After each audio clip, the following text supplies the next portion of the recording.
Bonsoir, merci de suivre ce live ce soir consacré à l'ESMA, l'école pionnière de l'alternance. Alors pour nous parler de l'ESMA et de l'alternance, nous avons deux invités ce soir. Guillaume Kraft, qui est le directeur de l'ESMA. Guillaume Kraft, merci d'être présent. Et Florine Jacquet, qui est étudiante à l'ESMA en deuxième année et qui nous fera partager son expérience à la fois d'étudiante, donc qui suit sa formation, et qui est aussi en entreprise. Alors la première question, peut-être Monsieur Kraft, cette question est-elle pour vous, c'est de nous présenter vraiment le SMA très rapidement sur ces grands cursus afin qu'on ait déjà une idée claire de ce que vous proposez et on reviendra ensuite en détail sur un certain nombre de formations.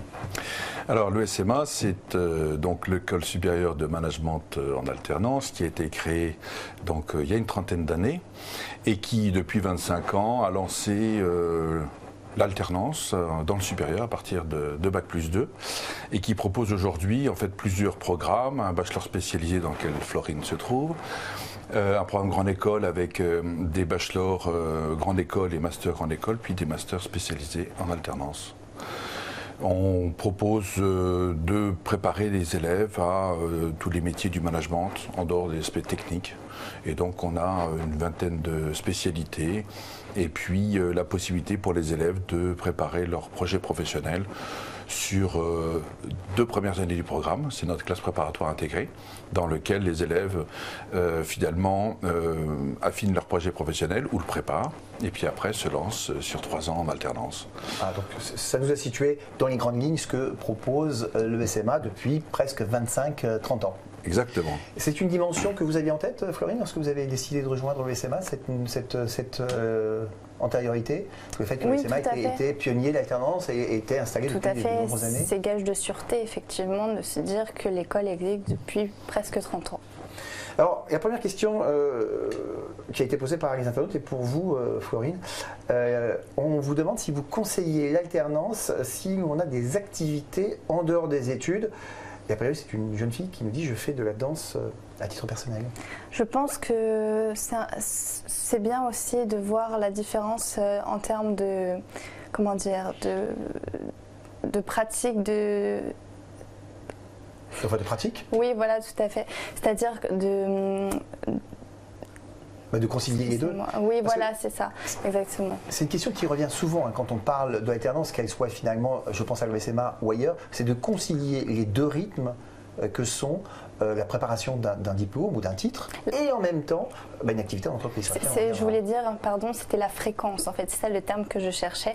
C'est-à-dire que moi par exemple je fais aussi de la danse 2 fois par semaine et j'ai réussi pourtant à allier les cours, l'alternance et ma passion qui est la danse. Donc voilà. Donc vous répondez à la question de la jeune fille en question. Tout à fait. Et le rythme c'est quoi? Le rythme que vous avez choisi ou que vous propose l'école? C'est du 3 jours, 2 jours. C'est-à-dire qu'on est 3 jours en entreprise et 2 jours au sein de l'établissement à suivre des cours. D'accord. Question peut-être pour vous, Guillaume Kraft, qui est une question assez simple. Ophélie vous dit, je suis en terminale, comment fait-on pour entrer dans votre école? Alors, comment fait-on? La question c'est, est-ce qu'il y a des concours, quel est l'examen d'entrée, comment ça se passe, quel est le type de sélection? Oui, alors la sélection, elle se fait en 3 étapes. D'abord, il y a un dossier de candidature à remplir, dans lequel il y a un certain nombre de questions, sur lesquelles il faut travailler, parce qu'on répond à des questions notamment sur le projet. Deuxième étape, c'est un petit examen écrit, un test écrit, pour connaître un petit peu les capacités des élèves à analyser une situation et puis à proposer une solution ou des solutions. Donc c'est faisable pour tout le monde. C'est juste pour vérifier que les élèves sachent un petit peu analyser et rédiger. Et la troisième étape, la plus importante, c'est l'entretien de sélection qui se passe devant un jury de 2 personnes, comme ici. Voilà. Et on pose des questions sur le curriculum vitae, les projets, la vie personnelle. Et donc on aime bien notamment des danseuses, des personnes qui ont d'autres activités, notamment sportives, parce que effectivement c'est intéressant, ça démontre aussi que la vie c'est pas que le business, que le management, mais c'est aussi le sport, l'art et la culture. Vous vous souvenez de cet entretien, Florine? Oui, tout à fait. Vous l'aviez préparé? Oui, effectivement. Il faut se préparer un minimum, surtout en sortant du bac, on n'est pas vraiment habitué à avoir des entretiens avec des jurys, donc voilà, j'ai dû préparer cet entretien avant d'y aller. Bon, pas trop impressionnant? Un petit peu quand même, il faut démontrer ce que l'on veut, le cursus que l'on choisit en tout cas, convaincre, c'est surtout ça. Alors, la question est est-ce que les notes de terminale, voire les notes de première, est-ce qu'elles entrent en ligne de compte pour ceux qui veulent intégrer le programme directement après le bac ? Tout rentre en ligne de compte. Je pense que le dossier doit être cohérent et on vérifie la cohérence en fonction du candidat qu'on voit. Maintenant, ce n'est pas parce qu'on a de mauvaises notes dans telle ou telle matière qu'on ne prendra pas un étudiant. Parce que ce qui nous intéresse, c'est plutôt la personnalité, la vie personnelle, la motivation d'un élève à rentrer dans un métier particulier. Donc les notes c'est bien, mais c'est aussi la prestation pendant 20 minutes, une demi-heure, et on peut déceler une personnalité. Et si on a des gens motivés, eh bien, on est très content de les accueillir. Vous étiez une bonne élève, Florine, en terminale ? Plutôt, oui. J'ai fait un bac ES. Question que vous avez choisie il y a 25 ans à l'alternance, pourquoi ? Ça correspondait à quelle préoccupation ? Parce que beaucoup d'écoles se sont créées finalement il y a 25 ans et ont choisi des cursus en formation initiale. Pourquoi l'alternance il y a 25 ans ? Peut-être à une époque où finalement on en parlait quand même beaucoup moins qu'aujourd'hui. Aujourd'hui, il y a 25 ans, on m'a pris pour un extraterrestre. On m'a dit qu'a priori ça ne correspondait pas au programme des grandes écoles parce qu'il fait de la recherche. Et moi quand j'ai commencé à enseigner dans les écoles de commerce, je me suis aperçu qu'ils pouvaient très bien faire une activité professionnelle en parallèle de leurs études, que des élèves avaient vraiment très envie d'être pris pour des adultes. Et on avait fait un test avec un groupe d'élèves. Ils étaient une vingtaine à l'époque, dès 1993. On leur proposait le programme Grande École en 2 ans en alternance. Ça a été un vif succès. J'ai trouvé que, en tant que professeur, mais en tant que directeur, c'était quelque chose de très positif. Les entreprises nous ont bien accueillis. Et donc je lui ai dit c'était la solution. Donc il faut lancer ça. Et donc j'ai proposé donc à l'ensemble des programmes qu'on allait créer le 100% alternance. On a été les premiers. Et on est très heureux de poursuivre dans cette voie. Alors, on a beaucoup de questions évidemment sur alternance. Question, est-ce que pour intégrer votre école, il faut venir avec son entreprise ? Non. Bon, il faut surtout venir avec une motivation pour un métier, pour un projet. Et après, eh bien, écoutez, ensemble, on fait le reste. Et ceux qui ont quelques difficultés, eh bien, ils peuvent, dans leur projet, eh bien, ils peuvent attendre 1 an ou 2 ans, faire une préparation, notre prépa intégrée, pour affiner leur projet ou le découvrir. Parce que la difficulté des jeunes, c'est vrai pour Florine, mais c'est vrai pour d'autres, c'est de savoir qui on est. On est fait pour quel métier ? Journaliste, chef d'entreprise, webmaster, directeur des ressources humaines, directeur commercial. Quel métier ? C'est quel métier ? C'est pas facile. Non, c'est pas facile. Vous, Florine, la motivation de l'alternance, elle est venue quand ? Elle est venue en terminale ? Elle est venue par la suite ? À quel moment vous avez su que vous souhaitiez faire un cursus en alternance ? J'ai d'abord fait une première année de PGE, de programme Grandes Écoles, à laquelle je me suis rendu compte du coup par la suite que je souhaitais intégrer le bachelor spécialisé, notamment par la suite j'irai en ressources humaines parce que je voulais allier les cours théoriques avec la pratique. C'était une chose qui me motivait, j'avais envie de découvrir le monde de l'entreprise. Et donc ça vous l'avez vu au cours de votre première année de programme Grande École où là vous n'aviez pas de possibilité d'alternance. Exactement, voilà. Et où le stage ne vous paraissait pas forcément suffisant. Exactement, voilà. C'était une durée de 6 semaines le stage. Alors que là, j'ai l'occasion toute l'année d'être dans le monde de l'entreprise. Alors, on a plusieurs questions qu'on va essayer de résumer qui tiennent autour des conditions financières de l'alternance parce qu'il y a plusieurs formules autour de l'alternance. Ça se passe financièrement, ça se passe concrètement comment pour vous ? Alors en termes de frais de scolarité, est-ce que vous avez une rémunération ? Comment ça se passe ? Alors quand on est étudiant et on décide d'aller en alternance, c'est l'entreprise qui prend en charge notre formation, donc qui rémunère l'école et qui nous rémunère aussi pour le travail que l'on effectue. Donc ça se passe à tous les niveaux, c'est pareil pour tous les étudiants, quelle que soit la formation dans laquelle ils entrent, que ce soit éventuellement en bachelor, en master, c'est le système. Quels que soient les niveaux d'études, ils peuvent faire leurs études en alternance, c'est-à-dire, donc, sont 3 jours en entreprise, 2 jours à l'école, et l'école est financée par l'entreprise d'accueil. Et ils reçoivent une rémunération, alors en fonction des différents contrats, je suppose qu'il y a des questions sur les contrats, soit une convention de stage alterné, soit un contrat de professionnalisation, ils ont entre 300 € et 800, 900, 1000 €, ça dépend des conventions collectives. Alors, toujours beaucoup de questions autour du sujet de l'alternance. Question, est-ce que vous devez rester dans la même entreprise pendant toute la période de votre scolarité ? Comment ça se passe ? Alors non, pas du tout. On peut effectuer 2 ans dans une entreprise, mais le but même de l'alternance, c'est de diversifier les expériences, les missions. Donc nous, on conseille vivement de changer d'entreprise tous les 2 ans, on va dire, ou alors tous les ans. Alors, au-delà de l'aspect rémunération, qui évidemment n'est pas le même que celui d'un stagiaire, quelle différence fondamentale finalement entre faire un cursus en alternance et faire un cursus en formation initiale avec des grandes périodes de stage? La différence, c'est que l'élève qui se retrouve en alternance dans une entreprise est considéré par l'entreprise comme un collaborateur. Voilà, à part entière. Ce n'est pas une mission courte de 3 mois, 4 mois ou 6 mois, c'est une mission sur 1 an et qui devient même plus une mission, qui devient quasiment un poste. Alors on ne va pas dire ça parce qu'on est en apprentissage, on apprend dans l'entreprise, on est formé par l'entreprise, mais c'est quand même 2 optiques différentes. Les 2 sont bien si vous voulez, mais pour ceux qui sont en alternance, c'est vraiment une collaboration avec l'entreprise, on apprend le métier et donc c'est vraiment quelque chose de très vertueux. C'est le sentiment que vous avez, Florine, dans votre entreprise? Ça se passe comme ça? Oui, tout à fait. Étant donné que je travaille dans mon école, c'est exactement le sentiment que j'ai. Alors, question de Juliette, comment sait-on si on est fait pour l'alternance? Moi, j'ai envie de faire une alternance, mais comment vous allez savoir si je suis fait pour ça en me recrutant? Parce que c'est vrai que tout le monde n'est pas forcément fait dès la première année, surtout si on sort de terminale, pour aller dans une entreprise. Alors, c'est une difficulté que nous avons dans le recrutement. Je pense que pour les élèves qui sortent du bac, il y a un choix qui peut s'opérer entre commencer une formation en alternance ou commencer un programme dans lequel il n'y a pas d'alternance. Nous, on propose les 2. Mais on insiste bien sur le fait que pour faire l'alternance, pour rentrer dans une entreprise, il faut être recruté. Et pour être recruté, il faut une motivation, il faut des qualités humaines, ainsi de suite. Oui, parce que ça ne dépend pas que de vous. Non, ça ne dépend pas que de nous. Et mais en plus, il faut aussi que l'élève puisse avoir un certain nombre d'expériences, que ce soit sportive, culturelle ou en entreprise, pour pouvoir proposer à l'entreprise bien quelque chose à effectuer en entreprise. Et donc ça, c'est pas simple. Donc c'est nous, lors de l'entretien, on va déceler la capacité de l'élève à trouver l'entreprise.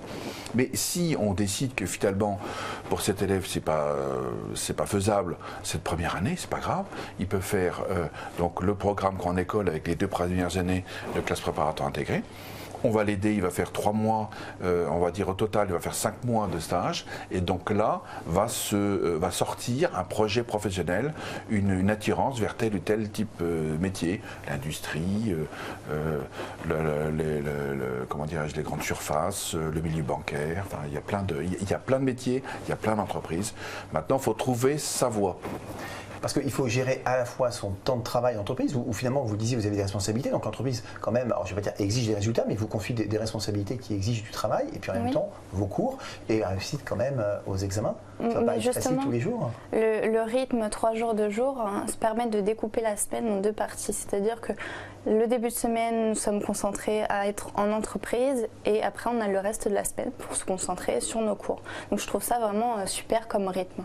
Alors comment ça se passe pour les vacances, par exemple, les vacances étudiantes, les vacances classiques? Il n'y a pas de vacances, il n'y a pas de... Non, en fait, cela dépend si on est en convention de stage ou en contrat de professionnalisation, parce que quand on est en contrat de professionnalisation, nous sommes salariés. Donc on doit poser des vacances, alors qu'en convention de stage, ce sont 5 semaines de vacances imposées, ou 6. 6 semaines. 6. Alors, est-ce que l'alternance, donc, vie entreprise, études, pour certains, activités personnelles, est-ce que ça laisse du temps pour les activités, on va dire, extra-étudiantes, tout ce qui va être BDE, toutes les activités qui font partie de la vie d'une école et dans lesquelles peuvent s'investir souvent les étudiants? Écoutez, au début, quand j'ai lancé l'alternance, j'ai vu des parents qui m'ont dit mais monsieur, le problème c'est que si vous lancez l'alternance, il n'y aura plus de place justement pour le BDE, pour les soirées et ainsi de suite. Et je dis écoutez, moi je fais le choix de l'entreprise, je pense que c'est meilleur pour les étudiants et je pense aussi que bien écoutez, ceux qui auront la volonté pourront gérer des projets associatifs. Et il se trouve que ça n'a pas du tout diminué les projets, au contraire.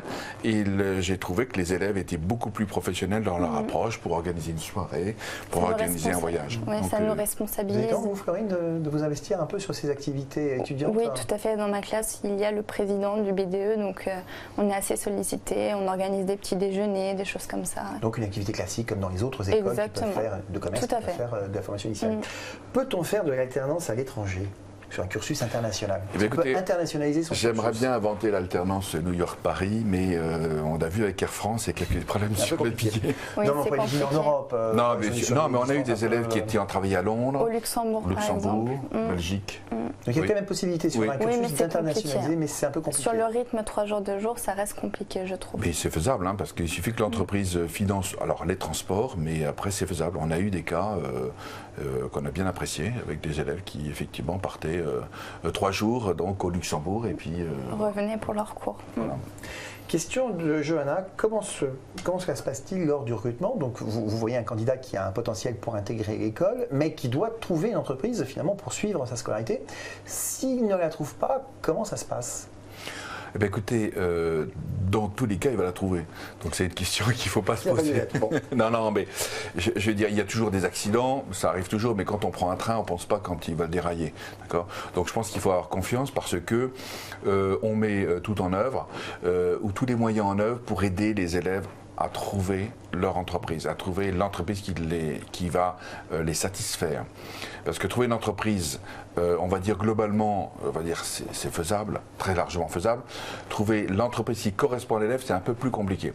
Donc c'est pour ça qu'on travaille ensemble sur le projet, et donc on a un certain nombre de moyens qu'on met en œuvre. Mais je suppose que vous allez me poser une question là-dessus. Parce que c'est quand même la question centrale des établissements qui proposent des formations en alternance. C'est qu'un certain nombre, et vous le savez, d'établissements qui proposent des formations en alternance et qui vous recrutent, ensuite vous donnent une sorte de listing que vous appelez et vous donnent quelques vagues conseils et puis débrouillez-vous. Voilà.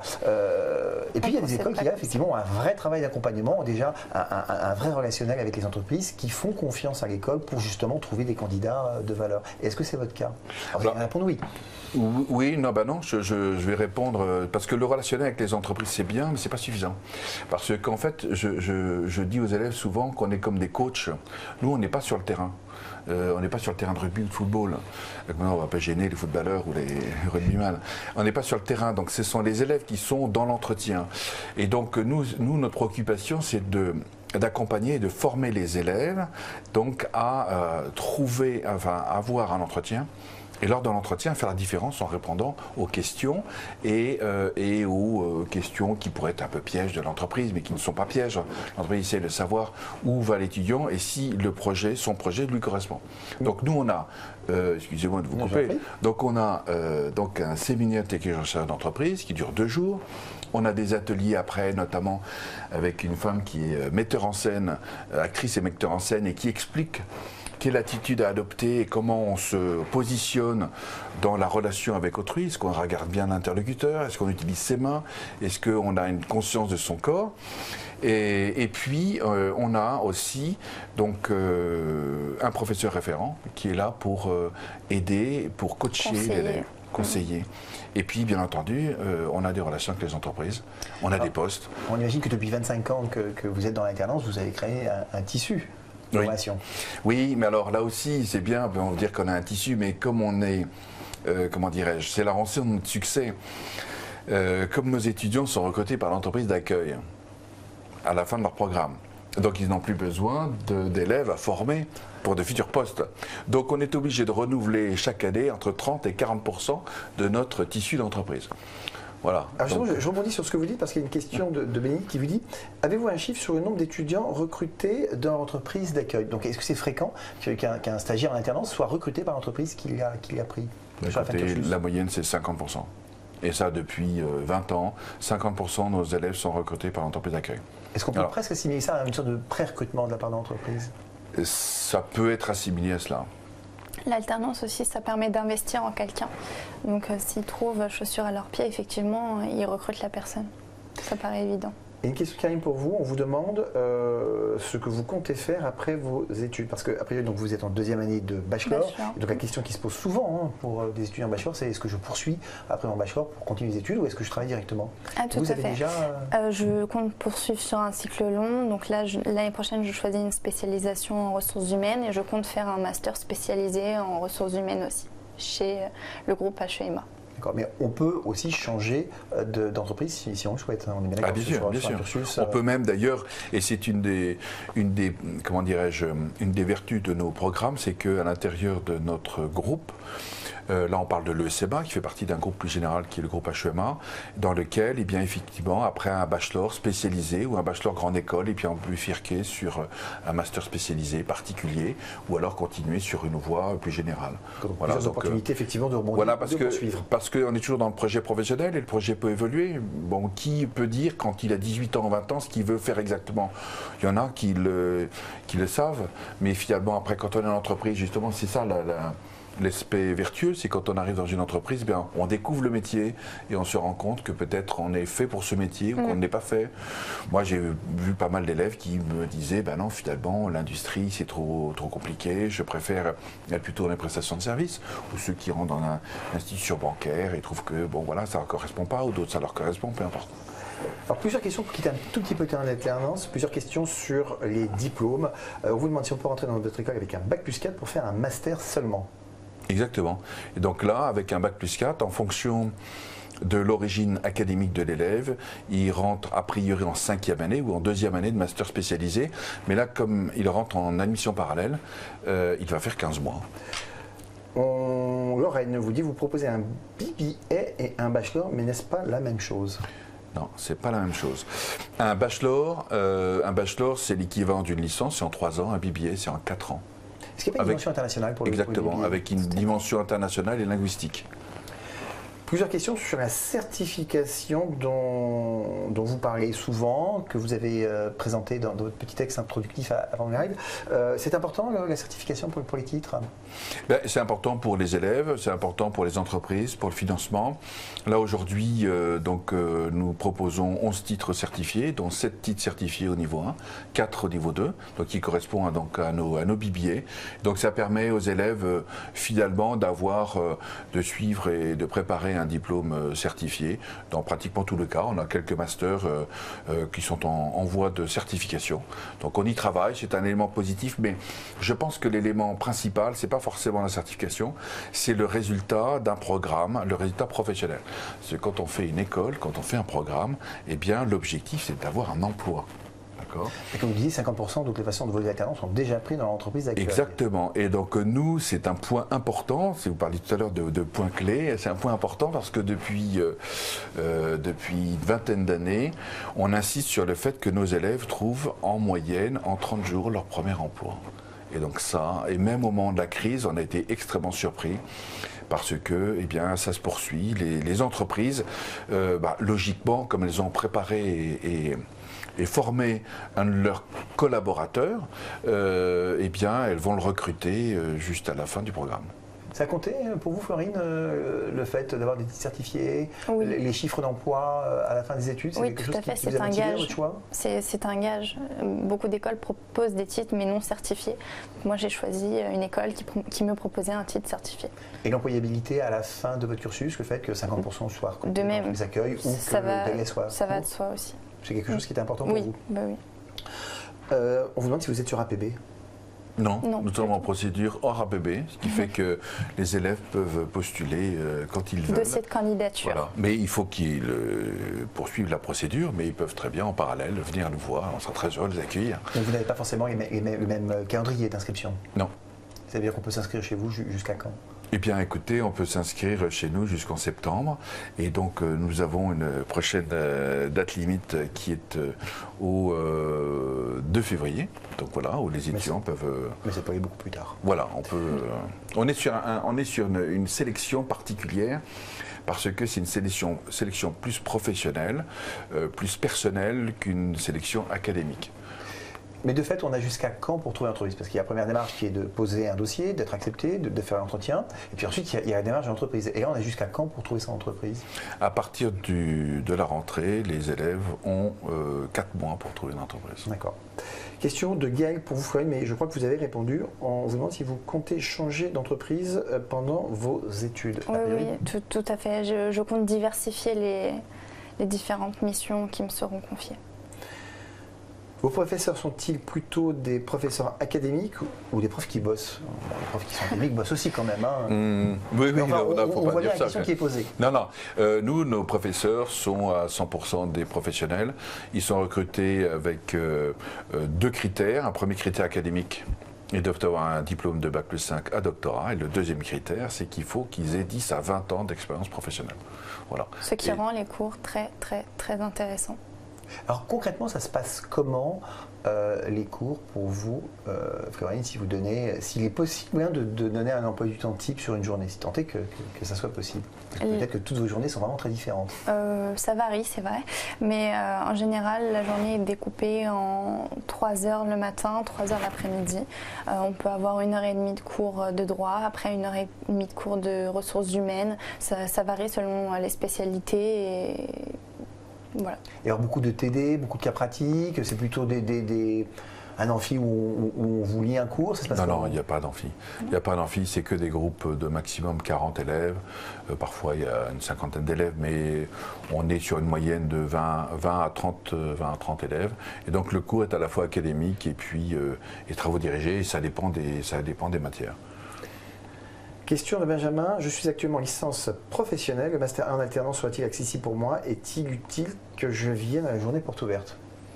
Venir à une journée porte ouverte, je pense que c'est toujours utile.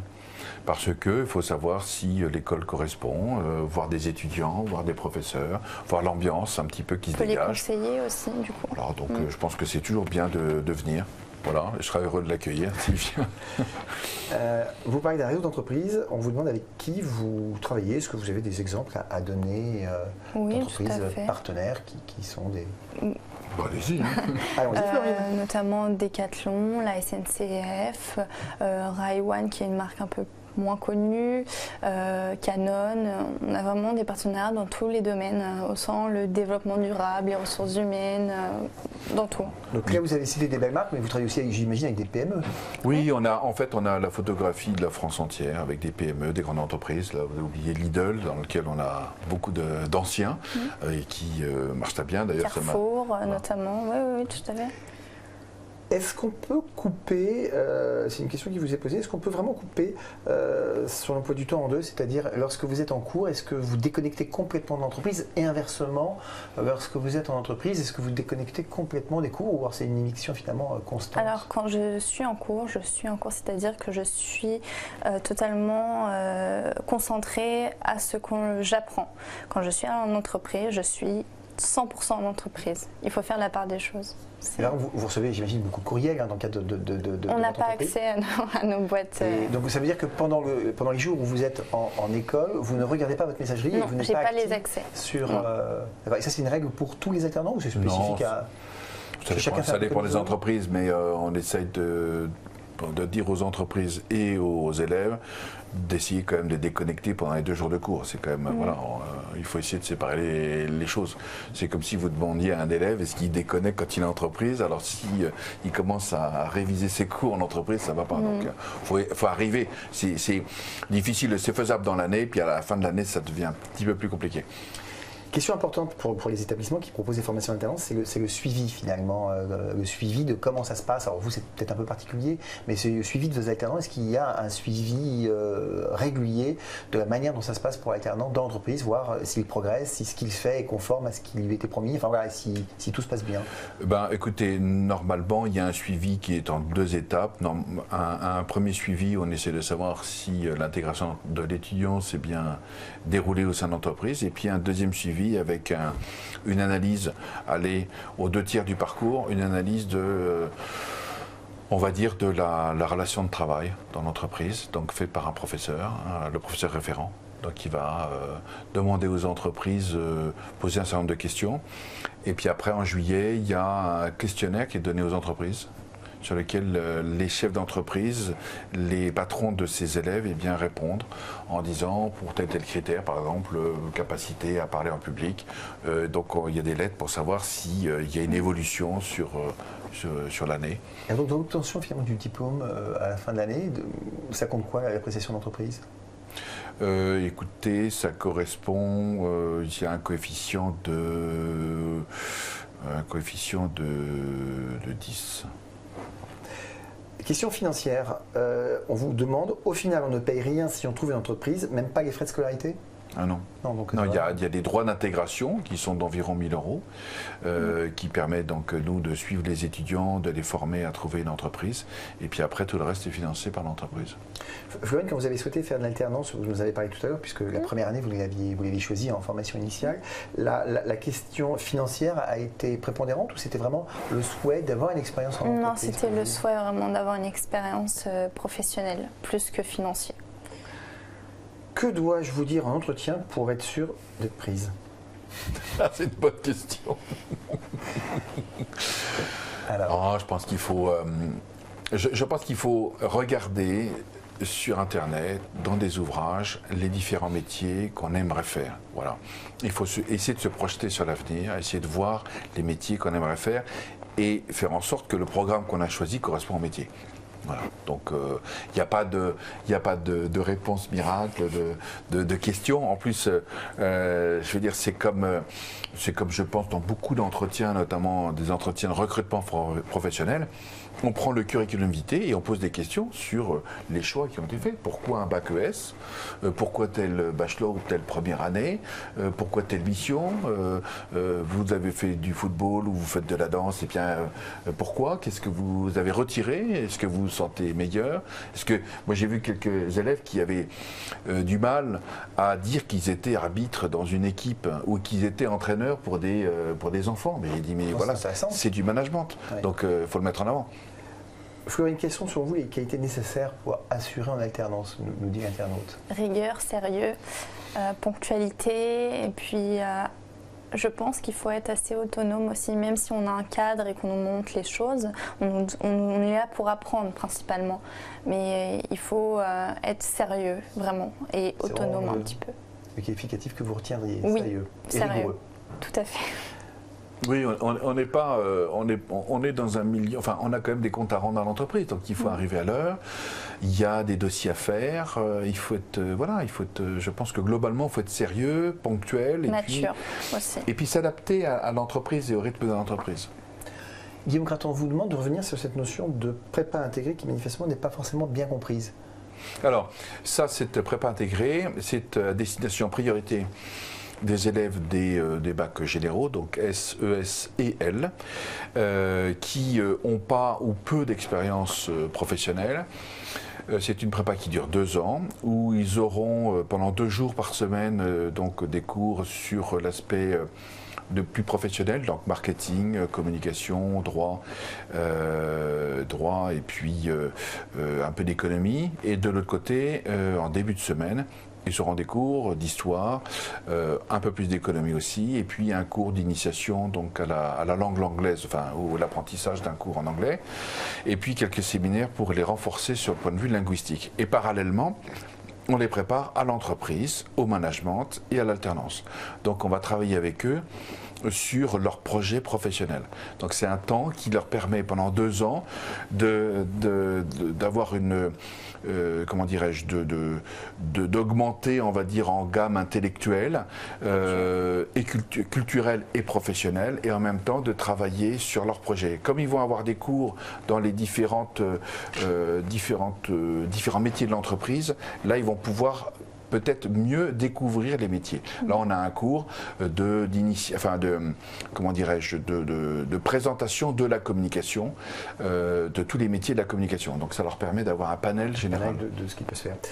Et après, sur la 3e année, eh bien, à la fin de la 2e année, on les prépare à trouver vraiment leur entreprise et à commencer leur alternance. Donc sur la 3e année, ils rejoignent quel programme? Le programme Grande École. 3e, 4e, 5e année, ils font 3 ans d'alternance. Très bien. Est-ce que vous pourriez aussi repréciser comment cela se passe pour les entretiens de sélection des masters? Parce que tout à l'heure, vous avez dit que le process était dossier, entretien. Est-ce que c'est le même processus?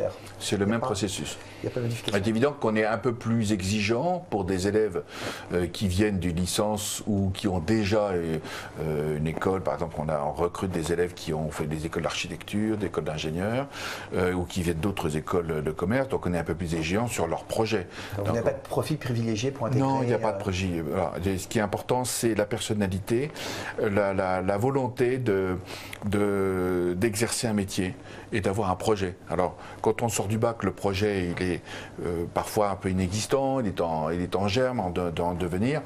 Quand on a bac plus 3, bac plus 4, plus 5, là, il faut quand même qu'on réfléchisse. Mais on s'aperçoit qu'il y a un gros problème d'orientation, et je pense que Sudirama travaille beaucoup là-dessus. Donc, je vais faire la publicité de Sudirama quand même, mais je vois qu'on est partenaire. Non, mais c'est un gros souci parce que la difficulté, c'est de connaître un métier. Et on a toujours une vision différente du métier tel qu'on peut le voir dans la presse ou à la télévision et celui qui est exercé dans l'entreprise. Ça, c'est une grosse problématique. Florine, vous nous disiez tout à l'heure que vous souhaitiez évoluer vers les RH. Et ça, quel a été le parcours de maturation finalement de cette idée? C'est votre expérience en entreprise, donc cette année en alternance, qui vous permet d'arriver à cette notion de RH? Ou c'est une réflexion purement personnelle que vous avez pu mener en dehors? Non, c'est justement en étant en entreprise que j'ai su que je voulais m'orienter vers les ressources humaines, parce que je travaille en collaboration justement avec les ressources humaines. Donc ça vous a permis d'aller voir ce qu'était le métier concrètement, Exactement. de parler avec ceux qui l'exercent et d'avoir une idée un peu plus précise. Tout à fait. Question de Kylian qui vous demande quelles sont les méthodes d'évaluation des différents modules, exposés, partiels, contrôle continu. Ah, les méthodes d'évaluation, écoutez, c'est simple. J'ai adopté un schéma simple, c'est que chaque cours est composé de 15 heures de cours effectifs avec 1h30 d'examen écrit. Voilà. Et puis vous avez dans l'année, vous avez un dossier par an, et puis dont un mémoire ou une analyse d'une société ou d'un secteur d'activité. Et puis après, il y a un bilan d'activité professionnelle que l'on écrit et que l'on soutient devant un jury. C'est tous les trimestres que nous avons des examens. Voilà, oui, c'est important. Ouais. Il y a un aspect qu'on n'a absolument pas abordé, mais qui compte dans la vie d'une école. Vous avez un campus, vous êtes situé où? Parce qu'on parle de l'ESMA comme si tout le monde savait où vous étiez, mais ce n'est pas le cas forcément de tout le monde. Non, c'est pas. Non, alors nous sommes donc à Marne-la-Vallée et on a un campus d'un hectare d'espace vert. On pourrait dire que c'est le deuxième campus d'Île-de-France.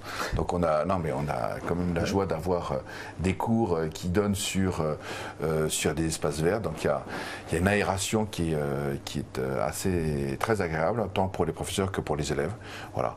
Donc c'est à Marne-la-Vallée, à 30 km, à 30 minutes du centre de Paris. Florine, c'est un campus sympa? Oui, tout à fait. Moi, ça me plaît en tout cas. Alors, est-ce que vous avez, on a parlé tout à l'heure des activités étudiantes, donc vous nous avez dit que vous avez le temps de mener vos études, votre vie en entreprise et des activités étudiantes. Vous voyez beaucoup les autres étudiantes qui effectivement se trouvent en entreprise 2 jours par semaine ou plusieurs jours par semaine comme vous? Vous parlez en cours ou à l'extérieur? Non, à l'extérieur. Par exemple, vendredi, il y a une soirée étudiante justement sur Paris. Voilà. On ne donnera pas le nom parce que sinon on va tous venir. Possibilité de logement sur votre campus oui, il y a plein de logements autour de. Nous, on propose pas de logement, mais il y a plein d'établissements qui proposent des logements pour les élèves.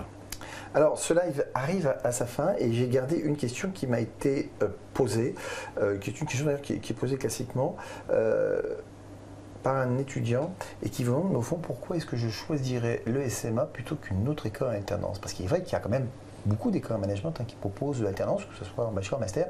Qu'est-ce qui, selon vous, Guillaume Craft, fait la différence avec les autres?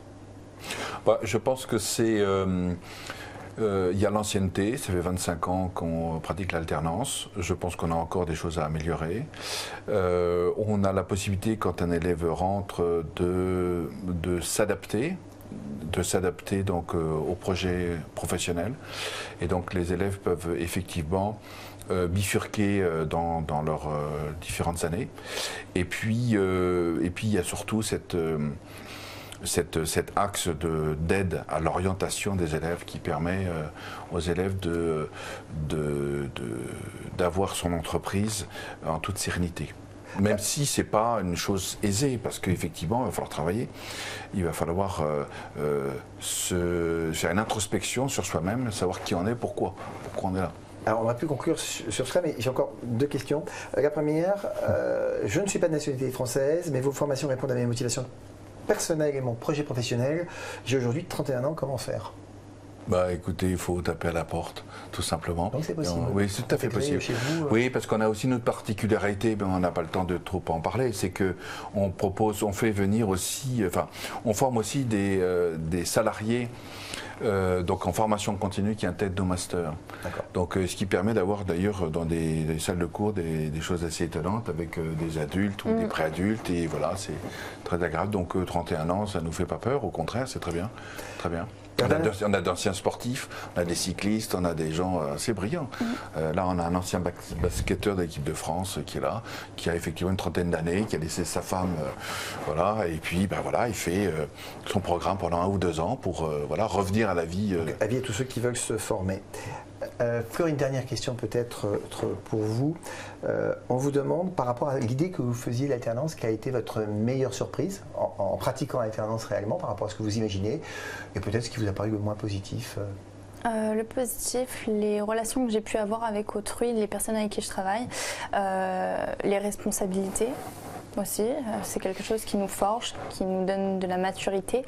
Et en négatif, bah écoutez, non, pour l'instant, j'ai pas de point. Pour l'instant, mais on verra. Pour l'instant.